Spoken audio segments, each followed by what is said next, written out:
Hey guys, hope everything's going well. You guys know that drill. Smash that like button, subscribe if you haven't, and comment down below. All right, so I wanted to go to this auction that I was sent by Low Vintage Graded Soccer. I want to get his IG handle correctly. I met him at the shows. He follows my videos. And I wanted to ask you guys a question. Did Goldin mess up this listing? I sent another message to a soccer enthusiast. He said that he believes that they may have screwed this up. Well, we shall see if they screwed it up, but let's take a look, right? So I think his name's Brian. I think Brian had an issue saying that, hey, they had football here, and because they had football here, that is going to hurt the listing.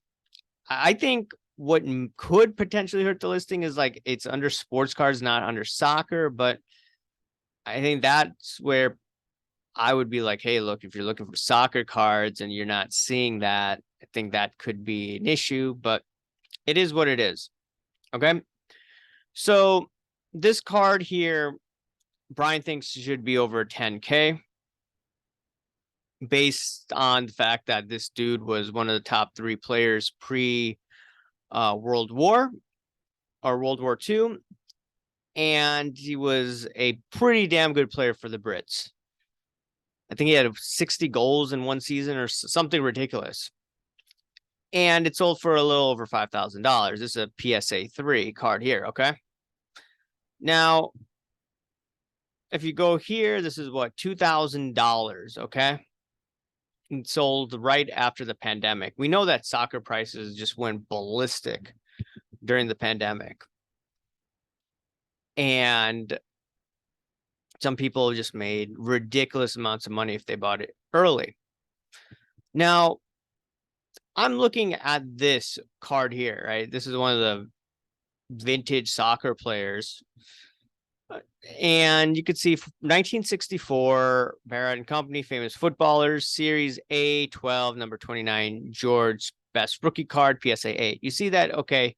It has the footballer. Okay. That's fine. But in the listing here, it says soccer, right? So does it give less exposure if it's not labeled in that way? I mean, you could see over here that, hey, look, it says football, right? And then Low Vintage Soccer's issue was, hey, it said football. So I don't think that's too much of an issue. I think it's the way that it's categorized on Goldin, right? If you're consigning your card on Goldin, a vintage card, I would want the most eyeballs possible. And the most eyeballs possible, if you're going through the listing, wouldn't you want it under the soccer handle, right? That's they could run the business however they want to, but like me personally, I would have probably wanted the same listing as this, like soccer, and go from there. I wouldn't want it under vintage because it wouldn't get as many eyeballs, in my opinion. But it is what it is. I also have heard, or I've been sent a DM, and I think Sports Card Radio has also stated this, is that it seems that they're slow in paying people out. I only got one message, but through the rumblings, this is what it's going on. Let me go to that message that I got. Let me see. Let me go to it right now. Okay. So it's also, they're like backed up. This is what the message that he got. It was not regarding payment, but this is a different message. It seems like we're backed up due to moving things to our vault, so it's taking a bit more time to ship items out.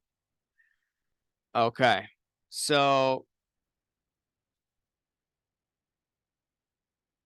the thing is that, you know, this dude spent a ridiculous amount of money, over 10K, and it hasn't been shipped out yet.